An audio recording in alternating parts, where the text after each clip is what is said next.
Ladies and gentlemen, at this time, we ask that you all rise as we honor the life of WWE Hall of Famer Mean Gene Okerlund with a 10-bell salute.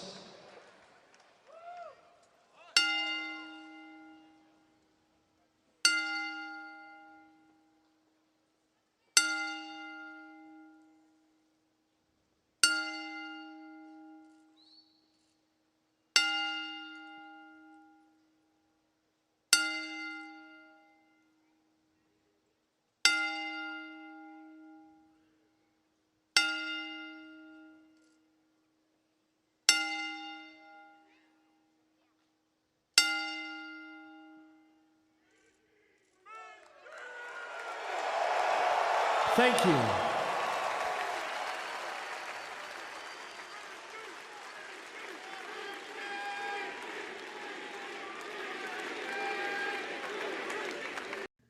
Welcome to Everything Pro Wrestling. Everything Pro Wrestling is a show by the fans, for the fans. And I am your host, Conrad Cushman, and we are here today with a preview for NXT UK Takeover Blackpool.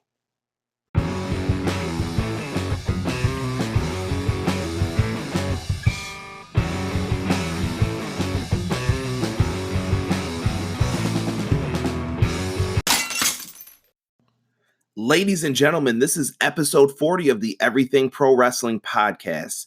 Now, we have an excellent episode lined up for you today. We're going to be talking about NXT UK Takeover Blackpool. I'm very excited for this show. I also have some predictions for this show, so make sure you stick around to tune in for that. But before we get into that, I do have some sad news to talk about, and it's about the Buffalo Brothers Car Accident Recovery Fund.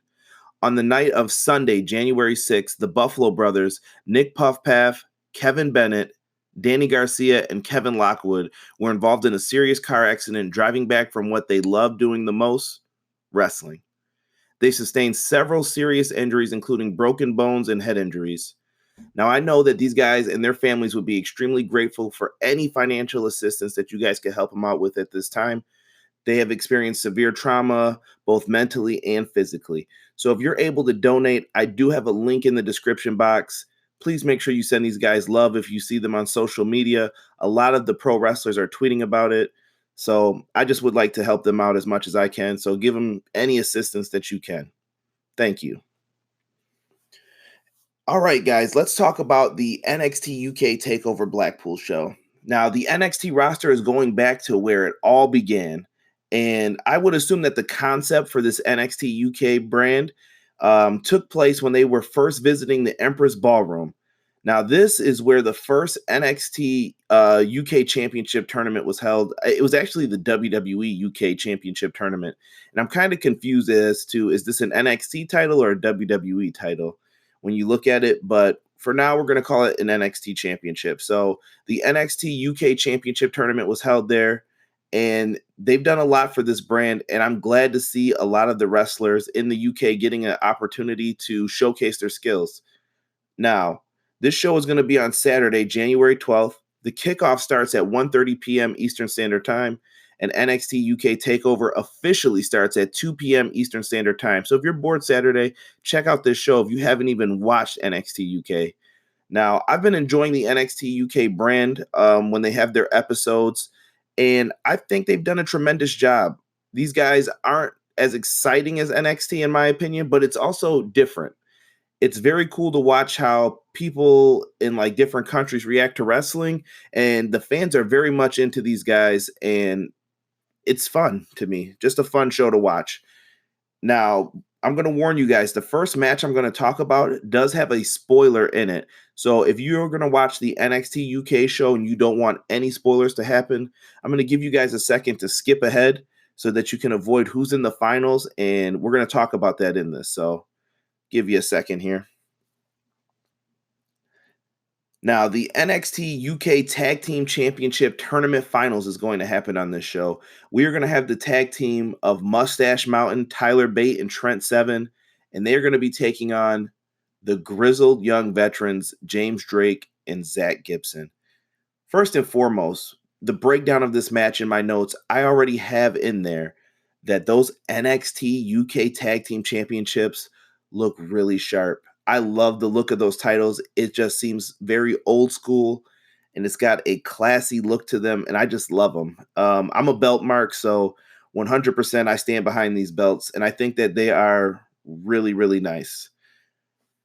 Moustache Mountain is in this match, and Moustache Mountain as a tag team have delivered every single time. I love their matches with the Undisputed Era. They became the NXT Tag Team Champions for a short period of time, and they've been doing a heck of a job just having great matches. Tyler Bate and Trent Seven have amazing chemistry, and I know that they're going to deliver when they get into this match. Now, on the other side, we have the Grizzled Young Veterans. We have James Drake and Zach Gibson. If you remember Zach Gibson, he won the second UK tournament where he got the shot at Pete Dunne, and he went on a pretty nice run throughout that tournament, and he really impressed me throughout. And he's no slouch in the ring. This guy is going to put in work, and a lot of people, they enjoy him as a heel, I'll say. But Zach Gibson has impressed, and I think a lot of people should keep their eye on him. He's a tremendous singles talent, but in a tag team, these guys have really been on the UK scene for quite some time, so I expect a really good match out of this. Now, James Drake, he's been impressive since I've seen him on the NXT UK show. I didn't know too much about him, but him and Zach Gibson have a really good chemistry with each other, and I've went back and seen some of their matches in other independent promotions, so this is going to be a really good match. My prediction for this match, though, is I have to go with Moustache Mountain to be the first inaugural NXT UK Tag Team Champions. They are two of the best tag team wrestlers throughout the entire WWE, in my opinion, and Moustache Mountain always delivers when it comes down to it. I really, really enjoy their work, and I don't see it going any other way. I think that this is a feud that you could build upon for a couple months, and James Drake and Zach Gibson could eventually take the titles off of them down the line, but Moustache Mountain's my prediction for right now. And now we get to the second match on the card. This is a no DQ match that was made by Johnny Saint. We have Eddie Dennis versus Dave Mastiff. Eddie Dennis, I have a lot to say about him. So when it comes down to it, Eddie Dennis was a former math teacher, and I think he quit wrestling, or I'm sorry, he quit out of the school system when he was a head teacher. I assume that's like a principal. If anybody's from Europe and they could tell me if I'm wrong about that, let me know. But he was a head teacher, which I assume is the principal role, and Eddie Dennis left that for pro wrestling. There is no denying Eddie Dennis's passion to be an excellent pro wrestler. But here's my issue with Eddie Dennis. I don't see it. Like, I don't understand what's the big deal about this guy. And maybe I'm missing something on his talent level. Maybe he had something and I haven't seen it yet. But I think this is his chance to win me over and get me to turn it around for him, because I still have hope. I go out there and I watch his matches, but I just don't see it. And I don't know if it's his in-ring gear that makes me not take him seriously, or if it's that he's kind of smaller but tall. I don't know what it is, but he's missing something for me, and it's not clicking. At the same time, we have Dave Mastiff, and his entrance just reminds me of Earthquake, like the camera shaking. He is a large person, and Dave Mastiff is a beast inside that wrestling ring. He's very impressive, and he's similar to Otis of Heavy Machinery in the aspect of he just looks different, and I can appreciate that. I don't want to see everybody in wrestling look like Randy Orton and vice versa. I like a lot of variety in how the wrestlers look, how they perform in the ring, what makes each wrestler special. And I think Dave Mastiff is someone who has that. And when you pay attention to him, he is a really good talent. And I just think I like him. I think there's a huge upside to him. And I hope that the NXT brand can appreciate that when they watch him do his work. My prediction for this match, though, is for Dave Mastiff to go over. And that's just based on the fact of who would I push forward. I see more upside in Dave Mastiff at this moment than Eddie Dennis. But I still want to see Eddie Dennis show me something in this match that can build up his stock for me and make me invest in him more as a character. So hopefully we get to see that. Now, we're going to take a quick little break in between here, guys. We're going to have a promo ad for everything college basketball. So give me 1 second and we'll be right back to finish out with the NXT UK Takeover preview.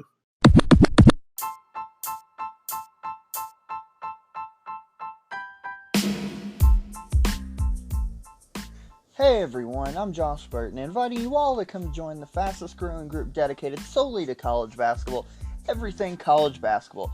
Just go to Facebook and in the search bar type in Everything College Basketball. Once you've joined, feel free to begin chatting with other diehard college hoops nuts like yourselves.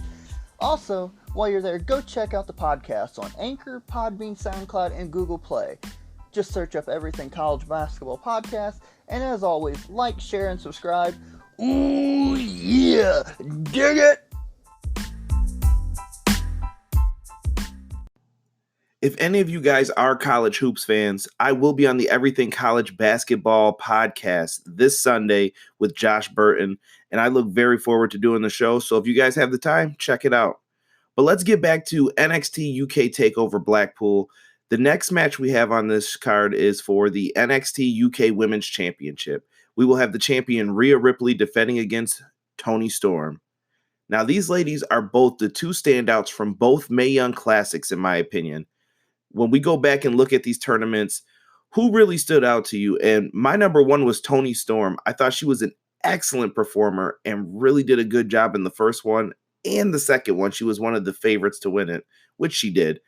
And Rhea Ripley, I remember her from the first one too as, oh, I've never heard of her before, so let me just check out her work. And Rhea Ripley in the first one, she kind of had this different personality and she wasn't who she is now. But when she came back for the second one, the character fit her perfectly. Rhea Ripley is on my list for one of the most improved wrestlers this year. She has a character that fits her now. She is always entertaining in the ring. And she just delivers. It makes everything look real.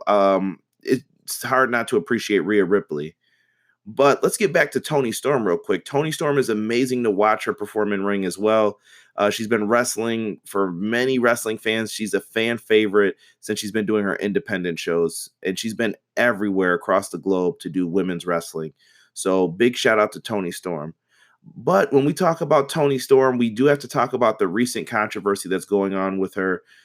Toni Storm had some leaked photos and a video out there. And I'm not going to get into what it was of because that doesn't matter. But just know that there were some leaked photos and a video of her. And I feel really bad for Toni Storm. No one deserves to have their personal private footage gone through, but someone must have hacked her phone and found a way to get those videos off of it. And I feel really bad for her, and I just wanted to show her some support on that. But back to this match. This is a rematch of the tournament semifinals for the NXT. For the Mae Young Classic, it was the tournament semifinals. And it was also the finals for the NXT UK Women's Championship match. This is a tough match to call, and we don't know who's going to come out the winner in this one. I don't think it's an easy guarantee, but my prediction is going to call for Rhea Ripley to retain the NXT UK Women's Championship. I think anytime you have a new title out there, you have to have strong champions on the first run, and I think Rhea Ripley is that champion right now. Toni Storm is really good and someone who I could see even going to NXT down in Orlando. I just don't think Toni Storm needs that belt right now. She's bigger than that championship, in my opinion. And Rhea Ripley needs the title more for her character and to build up her as a character for the fans to believe in. So Rhea Ripley is my prediction for this match. And I'm really looking forward to this. This is probably my sleeper match on the show. And I felt when they wrestled for the NXT UK Women's Championship, when you go back and watch that tournament match, there's a nasty spot where Toni Storm takes a backdrop on the apron, and I think she hurt her back in that match, and they had to call it like quits kind of early because her back looked like it was seriously messed up. But if they're given the proper amount of time, I would love to see what both these ladies can do in the ring, and I'm hoping that's what they have happen for it. But I look forward to this match. And before we get into the next match, guys, I know that this card is not that long. So I wouldn't be surprised if we get more guys on the card. I mean, they have a tremendous roster. We don't have matches for Wolfgang, Mark Coffey, Mark Andrews, Travis Banks, Flash Morgan Webster, Jordan Devlin, Jack Gallagher, Noam Dar, Jenny, Isla Dawn, Killer Kelly. And I'm really hoping that the card subject to change works in our favor for this one and that we get to see these guys perform because they are excellent performers that I just mentioned there. And I'd like to just see them get a little bit more shine, whether it's another women's match, maybe a women's match in a 6-man tag with some of the guys on there, just so that they can be showcased on this episode of, or I'm sorry, it's not an episode, but this show of NXT UK Takeover. They need to show their talents, and I think a lot of them have done incredible things. Even if you look back at Jordan Devlin's match with Pete Dunne, awesome match. If you have not seen that, go back and check that out. I thought it was a really good match at the end of 2018. Wolfgang, always fun to watch. And I don't understand why Wolfgang's not being showcased more on the UK brand. I don't know if he got himself into some hot water, but I always consider the big four of this UK era, we'll call it. You had Pete Dunne, Tyler Bate, Trent Seven, and Wolfgang. Those were the main four players that I always thought about, but it seems like Wolfgang's been kind of pushed to the back while Trent Seven has buddied up with Tyler Bate. So not sure what's going on with that, but hopefully we get to it and we get some more matches. That's what I like to see. But in the main event, we are going to have the NXT UK Championship on the line, and we will have the Bruiserweight, Pete Dunne, defending his title against the Iron King, Joe Coffey. And hopefully he has Gallus in his corner. So maybe we will get to see Mark Coffey and Wolfgang in this match. Pete Dunne has been fantastic for this NXT brand. He won the championship all the way back on May 20th, 2017 at NXT TakeOver Chicago. That's probably one of my early episodes when I was doing this podcast. And I don't even think that this show was reviewed yet. That was probably a year out from doing it, but he's been the champ for quite some time. And in the beginning, I denied Pete Dunne being the NXT UK champion. I'm like, he doesn't really defend it all like that. I mean, is this really something special? But when you go back and look at the bouts that he's had defending this belt, it truly is something special. He's had a lot of great matches, even with Ricochet. Jordan Devlin was mentioned. The Tyler Bate matches are classic. Keep letting Pete Dunne do his thing, guys. Now, we look at this match, and we have Iron King Joe Coffey, and he has been someone who I didn't know a lot about. The Iron King Joe Coffey, the question is he going to come out with his body paint on? I know that sometimes he has his face painted partially, or he'll paint up to his chest area similar to Finn Balor. I would like to see them incorporate that in this, but I don't know if they're going to do that for the crowd and how many other guys use body paint. They may not want him to, but I don't know. Hopefully he gets to showcase something different in this match, because I feel a lot of people like Joe Coffey and they know of his in-ring work, but I want to know more about the character of him and who he is so far. Anyway, let's get back to this match here. So Pete Dunne right now is the man to lead NXT UK, in my opinion, and I'm predicting him to win this match. I would like to see Dunne retain the championship here, and they have to find the right person to defeat Pete Dunne, and I'm not sure who that is just yet. Potentially Jordan Devlin in that match made me think it could be him. And Joe Coffey, maybe he is. Maybe I'm missing out on him, and maybe Gallus holding the title is the way to go. But I feel Pete Dunne needs to continue this long title reign. It is bringing prestige to that belt, and whoever beats him, I feel like, will be a made man in NXT UK. It just has to be the right person in the right circumstance. And I know people are going to be upset when it first happens, but it has to be set up right, in my opinion. Before we wrap up episode 40 of the Everything Pro Wrestling podcast, I wanted to give my overall thoughts on NXT UK Takeover Blackpool. NXT UK has been on the WWE Network for a couple months now, and I wanted to tell everyone that it's a really good show, fun to watch. You get a couple matches every week, and it's always something interesting to watch. So if you haven't watched it yet, give it a chance. But if you're going to start watching it this week, there's no better time than to start with the NXT UK Takeover Blackpool show. I really feel like, yes, there's only 4 matches on this match card, but you're going to get quality matches that'll have appropriate time for the matches. And this NXT UK brand needs to prosper so that WWE sees that it's worthwhile and something to put money into. I really like what they've done so far with the brand, and I think you guys will enjoy a really good show watching this Saturday. It starts at 2 p.m. Eastern Standard Time, and there's a kickoff show starting at 1:30 Eastern Standard Time. Check out the brand. Give me your thoughts on it, guys. I'll have a thread in the Facebook group. I will have everything going for it, and I'll be on Twitter talking with you guys about it. Also, thank you for listening to the Everything Pro Wrestling podcast. I greatly appreciate each and every one of you who listen. And as I say every week, without you guys, there is no show. So thank you. And do me a favor, guys. Subscribe to my YouTube channel. Tonight, I will be live after SmackDown at 10 p.m. Eastern Standard Time. We're going to talk about SmackDown's results, have a little miniature review about the show, and we're also going to talk about that big AEW Double or Nothing rally that they're having today in Jacksonville. I'm really looking forward to that. So don't forget, guys, give me a subscribe on YouTube. I'm trying to get to 250 subscribers. I'm about 5 away. So if you have a YouTube channel, help me out and give me that subscribe. And also, don't forget, guys, subscribe to the podcast. We're on Anchor, Apple Podcasts, Google Podcasts, Stitcher, Spotify, Tuned In, and now we are on Podbean. So do me a favor, guys. Just give me a subscribe if you've been listening to the podcast. I appreciate each and every one of you who do that. And last but not least, I do have to mention, please try to donate to the Buffalo Brothers once again if you can. All that stuff's in the description box. And rest in peace to Mean Gene. I know I had that dedication for him in the very beginning of the show. Mean Gene Okerlund, one of the all-time greats, someone that I really appreciate, and he has been in wrestling to me since my childhood. Mean Gene, you were one of the best. I don't think anyone will ever be able to replace you, and I appreciate everything you did for the business. Thank you so much, Mean Gene Okerlund. Rest in peace, brother. And I hope you guys enjoyed this show. Check us out next week when we'll be back with another episode of the Everything Pro Wrestling podcast. Peace.